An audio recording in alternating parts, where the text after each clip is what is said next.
오늘은 부활하신 주님, 다시 오신 주님이라는 제목으로 대림절 첫째 주일 말씀 함께 나누도록 하겠습니다. 대림절이 무슨 뜻일까요? 일반적으로는 예수님께서 탄생하셨던 것, 처음 오신 것을 초림이라고 하고 예수님이 다시 오시는 것을 재림이라고 하는데, 대림절은 바로 예수님의 처음 오심을 기념하고 또 예수님의 다시 오심을 기다리는 그러한 절기로 이야기를 하고 있습니다.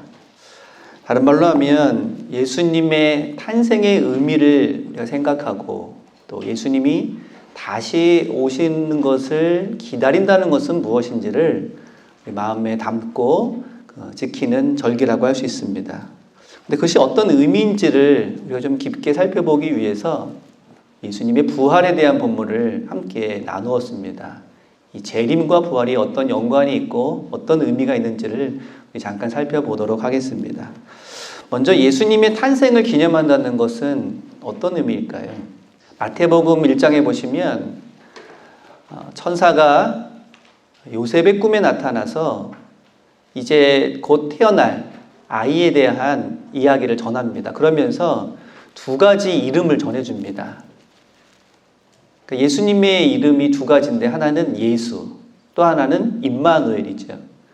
이 예수라고 하는 이름의 뜻은 하나님께서 우리를 그 죄에서 구하신다 이런 뜻이고, 임마누엘은 하나님이 우리와 함께 하신다는 뜻입니다. 이 이름에서 예수님의 탄생의 의미를 우리는 생각할 수 있습니다. 그래서 우리가 예수님의 탄생을 기념한다라고 하는 것은 예수님께서 우리를 구원하셨다는 의미가 무엇이고, 또 하나님께서 예수님을 통해 우리와 함께 하신다는 의미가 무엇인지를 묵상하고 그 뜻을 우리 삶에 적용하며 살아가는 것이라고 말할 수 있습니다. 구원이라는 말을 여러 가지로 설명할 수 있지만, 뭔가 어떤 원래 상태가 있는데 이것이 깨어지거나 잘못되었을 때 이것을 원래의 상태로 되돌리고 회복하는 것, 이것을 구원이라고 말합니다. 하나님께서 태초에 천지를 창조하실 때마다 하신 말씀이 있으셨죠. 보시기에 참 좋았더라. 하나님 보시기에 참 좋은 상태, 창조의 원래 상태, 인간의 원래 모습은 하나님 보시기에 참 좋은 모습이었습니다. 그런데 그것이 인간의 죄로 말미암아 깨어져 버리고 왜곡되고 비틀어져 버리고 말았습니다. 모든 이 창조물들이 원래의 상태를 상실하는 것이죠. 구원은 바로 그렇게 상실했던 원래의 모습, 하나님 보시기에 좋은 모습을 회복하는 것이라고 할 수 있습니다. 그래서 우리가 대림절을 맞이해서 예수님의 탄생을 기념한다고 할 때는 먼저 이 세상과 인간이 하나님 보시기에 좋은 모습으로 어떻게 하면 회복될 수 있을까?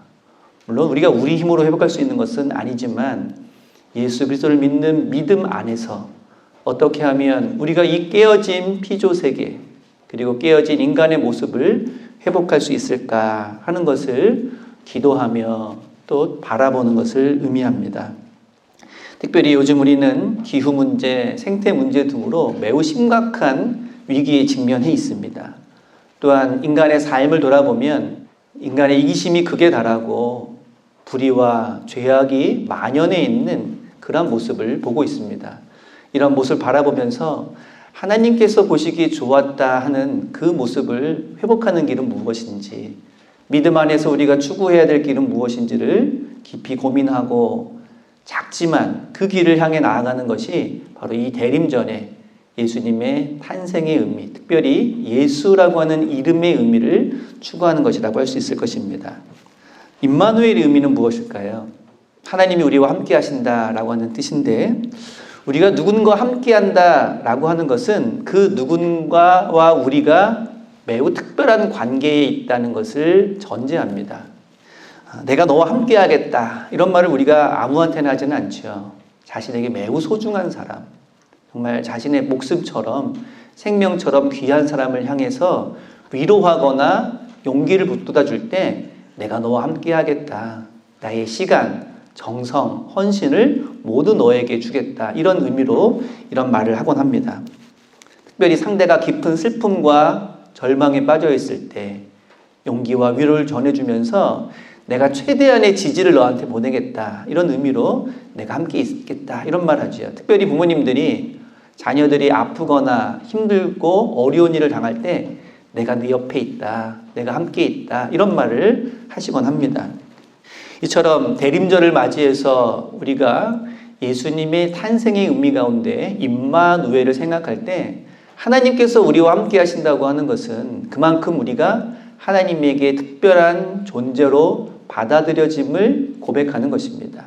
뿐만 아니라 우리도 하나님이 우리와 함께 하시는 그 은혜와 사랑을 받고 다른 이들에게 나도 너와 함께 하겠다라고 하는 고백을 하며 하나님께서 보여주신 그 사랑과 헌신을 다른 사람에게도 베푸는 것, 이것이 예수님의 탄생을 기념하며 특별히 임마누엘의 하나님의 그 의미를 우리의 삶 속에 실천하는 것이라고 할 수 있을 것입니다. 두 번째 의미는 예수님의 다시 오심을 기다린다라고 하는 것인데, 예수님의 다시 오심을 기다린다는 게 무슨 의미일까요? 다시 오신다, 한자어로 말하면 재림이죠. 교회에서 이 재림이라는 말을 자주 사용하는데 이 용어가 오늘날 이단들에 의해서 심각하게 오염되고 왜곡되어서 사용되고 있어서 매우 안타까운 현실입니다. 어떤 신문 기사를 보니까 한국에 자칭 하나님이 20명 있고 자칭 재림 예수가 50명이 있다고 그런 기사를 쓴 것을 봤습니다. 근데 이단 전문가라고 하는 어떤 연구에 의하면 아마 이보다 훨씬 많은 사람들이 내가 재림 예수다 이렇게 주장하고 있다고 말하기도 합니다. 그렇다면 기성교단에서는 이 재림이라는 것을 어떻게 이야기하고 있을까요? 워낙 이단들이 이 말을 마구 남용하면서 잘못되게 사용하고 있어서 그런지 매우 조심스럽고 그러다 보니까 추상적이고 애매하게만 이야기하는 경우가 꽤 많습니다. 흔히 재림신앙을 가리켜서 날마다 주님이 다시 오시기를 기다리면서 고대하고 사모하는 신앙이다 이렇게 설명합니다. 근데 좀 더 파고들면 좀 더 설명해 주시오 이렇게 말하면 좀 더 자세하게 설명하기를 어려워합니다. 그리고 들어보면 대충 이런 뜻으로 말할 때가 많죠. 언제 오실지는 모르지만 언젠가는 예수님이 오실 테니까 그때까지 신앙생활 잘하는 것, 이 정도를 재림신앙이라고 말하는 경우가 참 많이 있습니다. 그러면서 우리는 재림신앙을 가져야 됩니다. 재림신앙이 중요합니다. 이런 말만 하지 그 재림신앙이 분명히 어떤 의미인지에 대해서는 좀 애매하게 이야기하는 경우가 많다는 것이죠. 그러다 보니까 이단들이 이거 기존교회에서 잘 설명해 주지 않는구나. 우리가 더 자세하게 분명하게 설명해 주겠다 하면서 사람들을 유혹하는 경우가 참 많습니다. 목사님들의 재림에 관한 설교를 제가 찾아보니까 이 재림과 관련된 본문을 다 모아서 그냥 그걸 그대로 전해주고 이대로 앞으로 일어날 겁니다. 이런 식으로 말하는 경우가 대부분입니다. 하지만 이 재림에 대한 성경 구절은 굉장히 은유적이고 상징적이고 또 역사적 배경을 가지고 있는 그런 내용들이기 때문에 단순히 글자 그대로 이런 식으로 앞으로 이런 일이 있을 겁니다. 라고 말하는 것으로는 충분치 않다는 것을 꼭 기억해야 합니다. 자칫하다가는 오해와 왜곡이 일어날 수도 있기 때문입니다. 예를 들어서 사도행전 1장 9절부터 11절 보시면 제자들이 승천하시는 예수님을 바라보고 있을 때 옆에 흰옷 입은 사람이 제자들에게 말합니다. 너희가 지금 예수님이 저렇게 하늘로 올라가시는 모습을 보고 있는데 언젠가 그 모습 그대로 다시 너희에게 오실 것이다. 그 모습 그대로라면 하늘에서 예수님이 내려오신다는 말이겠죠. 이 말씀을 사람들이 문자적으로 해석하면서 그 이후에 굉장히 많은 혼란을 겪게 됩니다. 그래서 마치 언젠가 예수님이 하늘에서 공중에서 마치 슈퍼맨처럼 날아오시거나 아니면 손오공처럼 구름을 타고 내려오시는 것인가 이런 생각을 하기도 한다는 것입니다. 하지만 이것은 굉장히 상징적인 표현입니다. 하늘에서 주님이 임하신다, 구름을 타고 내려오신다 라고 하는 것은 예수님이 영광 중에 우리에게 임하신다고 하는 그 표현인 것이지 망원경을 가지고 하늘을 관찰하고 구름을 관찰하면 언젠가는 마치 비행기처럼 혹은 손오공처럼 하늘에서 예수님이 뚝 내려온다는 그런 의미는 아니기 때문입니다. 그런데 이런 문자주의에 빠져 있는 경우가 참 많이 있고, 이것을 이용해서 이단 교파들에서는 바로 자신들의 교주가 이렇게 하늘에서 구름 타고 내려온 재림 예수라고 말합니다. 처음에는 황당한 것처럼 들리지만 어느 정도 그런 사람들과 교제를 하게 되고 포섭이 되면 이런 생각이 들죠. 나도 모르는 사이에 예수님이 하늘에서 구름 타고 내려온 것은 아닐까. 왜냐하면 내가 24시간 동안 하늘을 관찰하는 것은 아니기 때문이죠. 저렇게 확실하게 그 교주를 재림 예수라고 하는데 나도 모르는 사이에 예수님이 오신 것은 아닌가. 이러한 불안감이 들게 하면서 사람들에게 사기를 치는 수법을 우리가 보곤 합니다. 바울은 데살로니가 전서에서 이 재림신앙에 대해 자세히 언급을 하고 있습니다. 물론 거기에서도 매우 신비스럽고 또 문자적으로 해석하면 오해가 될 만한 그런 말들을 하죠. 4장에서 보시면 이런 이야기를 합니다.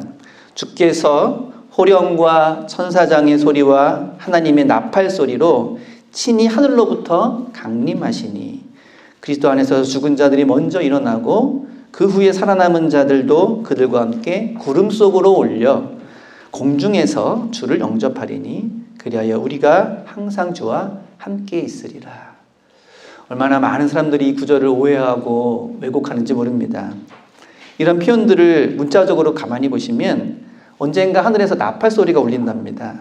그리고 그리스도인들이 하늘로 공중 부양을 해서 예수님을 하늘에서 만나는 장면을 그리게 됩니다.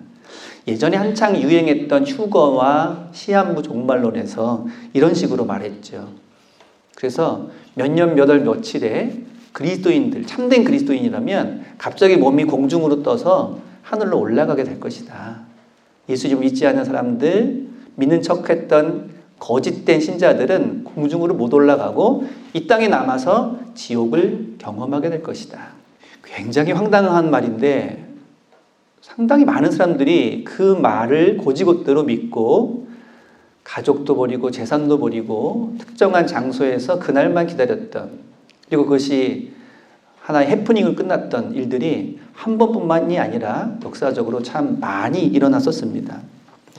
여기에서 말하는 나팔 소리, 구름, 공중에서 영접하는 것, 이러한 표현들도 문자 그대로 그런 일이 일어날 것이다. 문자 그대로 그런 일이 일어나면 어떻게 될까요? 예수님이 슈퍼맨이나 손오공이 되는 겁니다. 그런데 2000년 전에 이런 글을 쓸 때에 이 표현들은 하나님께서 영광 중에 이 땅을 다스리는 왕으로서 오신다라고 하는 그런 표현을 이런 식으로 말을 하고 있는 것입니다. 그리고 더 중요한 재림신앙의 핵심은 데살로니가전서 5장에 나옵니다. 거기에서 보시면 그때와 그 시는 너희가 알 바가 아니다. 그것을 신경 쓰지 말고 너희는 더욱더 이러이러한 것에 힘써라 라고 말씀하시면서 이렇게 이야기하죠. 그리스도인들이 고난과 박해를 당하고 있는 이 시대에 서로 더욱 사랑하고 더 화목하고 서로를 더 용서하고 그리고 맡겨진 사명을 잘 감당하고 선한 일을 행하라. 자신의 유익을 구하려고 악한 일을 행하지 말고 항상 기뻐하고 범사에 감사하며 늘 기도하는 삶을 사는 것. 이것이 하나님께서 너희에게 바라시는 재림신앙이다라고 알려주고 있습니다. 이것이 재림신앙의 핵심입니다.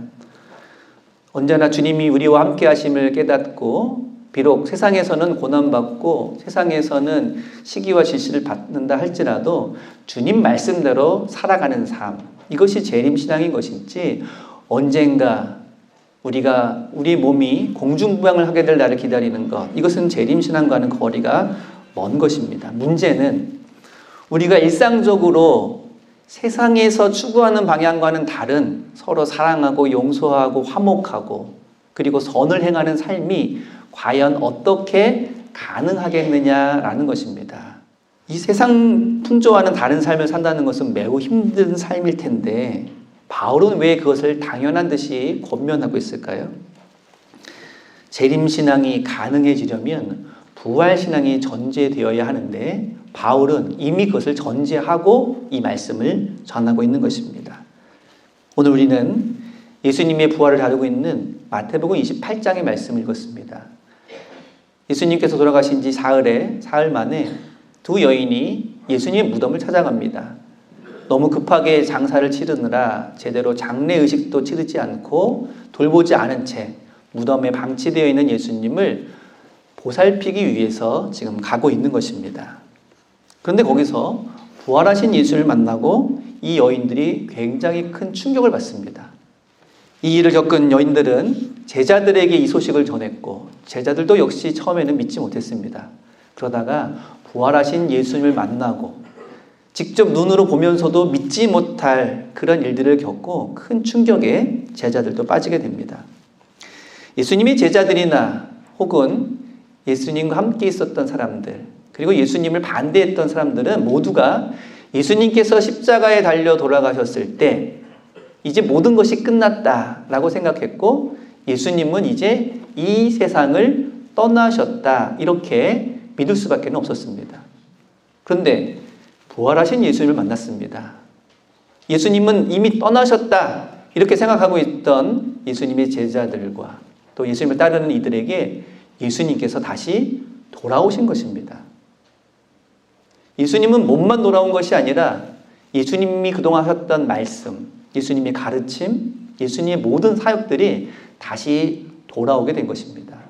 제자들이나 반대자들이나 예수님이 세상을 떠나신 이후에 절망감에 쌓여 있었고 한쪽에서는 기쁨에 쌓여 있었죠. 이제 더 이상 그동안 예수님이 하셨던 말씀은 의미가 없고 예수님이 베푸셨던 일들도 다 끝나버렸다. 이제 아무런 의미가 없다. 이렇게 생각하고 있었는데 부활하신 예수님께서 다시 오심으로 예수님께서 그동안 하셨던 말씀들이 다시 살아났고 예수님이 그동안 베푸셨던 모든 일들이 다시 무의미한 것이 아니라 의미 있는 일들로 다시 돌아오게 된 것입니다. 오히려 예수님의 말씀과 그 뜻은 이제 잊혀지지 않는 일이 되었습니다. 이 여인들과 제자들이 예수님을 만났던 그 충격이 얼마나 컸을까요? 이제 그들의 삶은 예수님의 부활을 경험하기 이전 그리고 그 이후로 분명히 나눠지는 삶이고 도저히 그 이전으로는 돌아갈 수 없는 삶이 되었습니다. 제자들과 초대교회 성도들은 바로 이러한 예수님께서 다시 돌아오셨다는 것을 경험한 사람들입니다.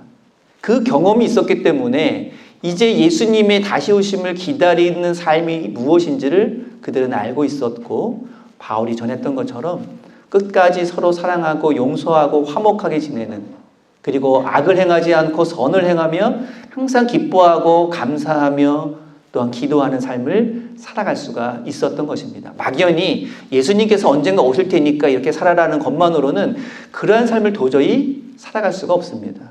부활하신 예수님, 다시 오신 예수님을 경험했기에 다시 오시는 예수님을 기다릴 수가 있게 된 것입니다. 그래서 예수님이 다시 오심을 기다린다고 하는 것은 언젠가 하늘에서 나팔 소리가 울리고 우리가 공중으로 올라가는 그 날을 기다린다는 의미가 아니라 예수님의 말씀, 예수님의 뜻이 예수님의 부활과 함께 다시 돌아왔음을 믿고 깨닫고 오늘도 날마다 그 말씀대로 삶을 살아간다는 것을 의미합니다. 그것이 어떤 고난과 역경 속에서 그러한 삶을 살지 못하도록 우리를 억누른다 할지라도 부활하신 예수님, 다시 오신 예수님을 만났던 그 경험으로 또 다시 오시는 예수님을 기다릴 수 있게 되었다고 하는 것입니다. 그렇기 때문에 만약 우리가 서로 미워하고 질시하고 갈등을 일으키고 자기 유익을 위해서 악을 행한다고 한다면 그러한 삶은 예수님의 부활도 예수님의 재림도 거부하고 가로막는 그러한 삶이라고 말할 수밖에 없을 것입니다. 오늘 우리는 대림절을 맞이하여서 우리의 삶 속에 예수님의 탄생의 의미를 기념하고 예수님의 다시 오심을 기다리면서 우리의 삶 가운데 주님의 말씀이 살아서 역사하며 오늘도 그 말씀대로 살아가는 그러한 삶을 살아갈 때 부활신앙으로 재림신앙으로 이 대림절을 기념하며 또 기억하고 기다리며 살아갈 줄로 믿습니다. 오늘 우리에게 주신 이 뜻을 우리 마음속에 깊이 간직하며 우리의 하루하루가 예수님의 탄생을 기념하고 예수님의 다시 오심을 기다리는 복된 삶이 될 수 있기를 기도합니다. 기도하겠습니다.